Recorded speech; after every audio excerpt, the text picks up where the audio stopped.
Books like the Da Vinci Code suggest the Templars blackmailed the Vatican, demanding special privileges in return for suppressing the bloodline of Jesus. But most scholars simply ascribe their sudden success to good connections. Evidence of their financial clout and influence still stands today.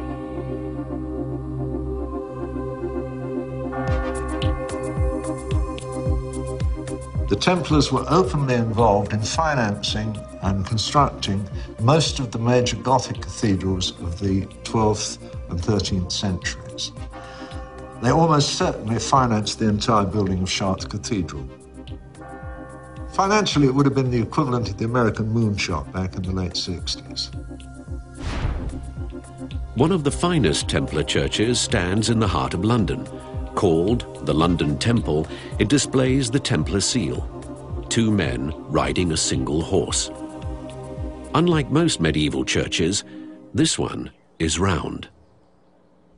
Such a church was designed to recreate the sanctity of the Holy Sepulchre in Jerusalem, the destination of every pilgrim, the most sacred place on earth, and the Church of the Holy Sepulchre is round.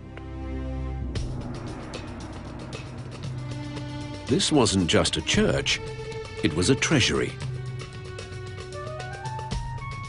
The King of England came here to the London Temple and removed £50,000 sterling in 1307.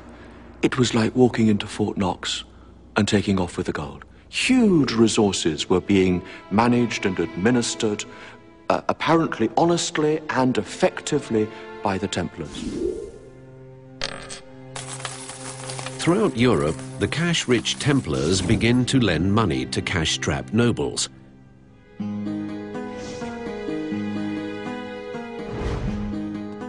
The Templars had an edge over other Christian lenders. They could charge interest. In Europe in the Middle Ages, very few people were allowed to transact with money because it was supposedly a sin, simony and usury, to lend money at an interest.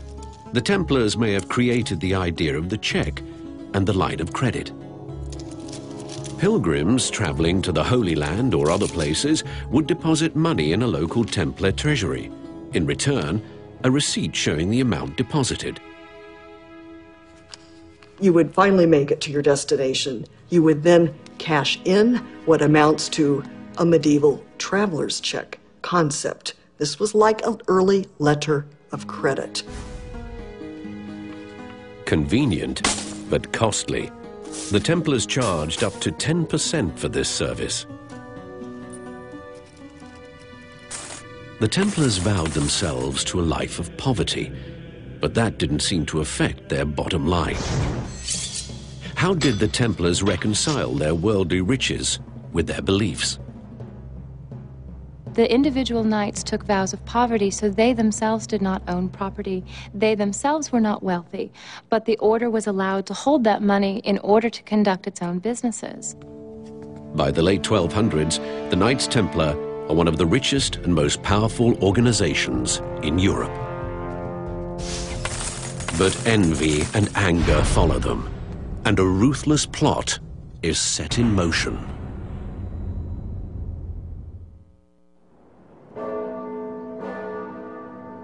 The Knights Templar is one of the most powerful organizations in Europe.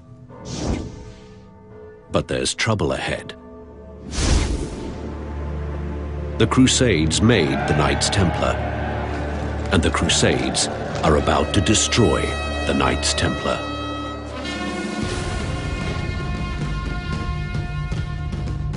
Muslim armies converge on the Holy Land.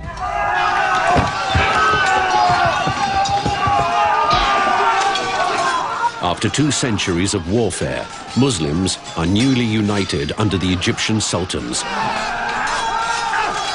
Support for the Crusades dwindles back in Europe. The Crusades, over a period of time, became more expensive and in both life and resources for Europe, and began to look less and less like the kind of thing that would work in the long run.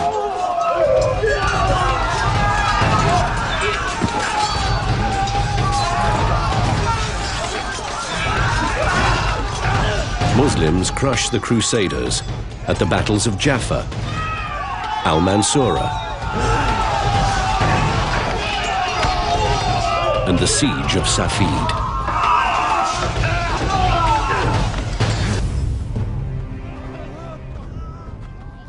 By 1290, the Templars hold only one castle in the Holy Land.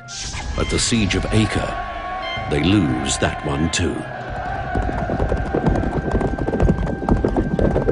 The Holy Land is again occupied by Muslims. The Templars retreat to the island of Cyprus. After the fall of Acre in 1291, you have a serious disillusionment with the idea of the Crusades, as the common populace saw the resources of Europe and the resources of the military going towards these holy wars that seemed to be futile.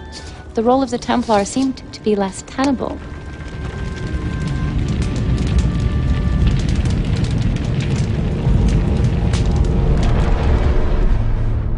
The Order's fate lies with a new leader, the French nobleman Jacques de Molay. He lobbies for a new crusade launched from Cyprus, but to no avail. 1307, de Molay arrives at the Paris headquarters of the Knights Templar. He was asked to come to France by Pope Clement V in order to reassess their finances and in order to discuss their future endeavors. And it just happened that he showed up in France at a time when Philip IV, Philip the Fair, was experiencing a great deal of economic hardship.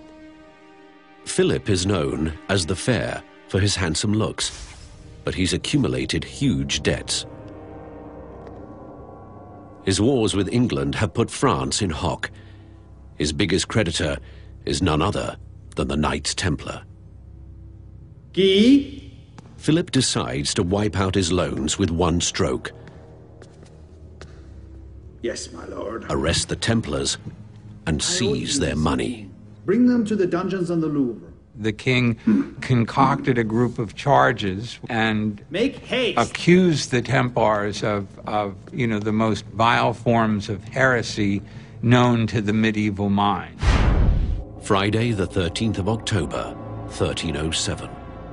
Some believe the modern superstition of Friday the 13th hails from this date. In just one day, Jacques de Molay and hundreds of French Templars are rounded up. Jacques de Molay, by the order of the king, you are under arrest. By what charge? Heresy. The arrests shock Europe. Today, it might be as though we all woke up one morning, turned on the television, and heard that every single executive of every bank or corporation had been suddenly rounded up at dawn. I mean, it was of that magnitude. The investigation of the accused begins in the usual way.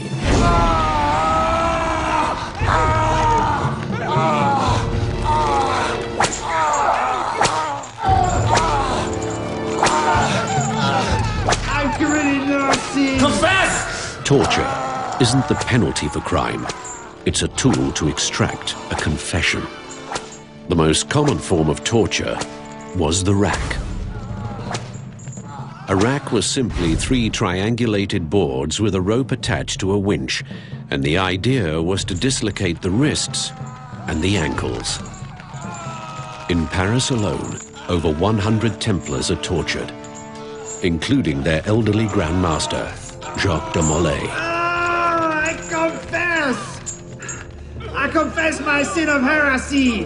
There were 127 accusations levied against the Knights Templar. They included everything from denying Christ, spitting on the crucifix, defecating on the host, waving their bottoms at the Eucharist, kissing each other on the bottoms during their initiation rites. Hundreds of Templars confess, including the Grand Master. But the confessions go beyond the original charges, moving from the odd to the bizarre.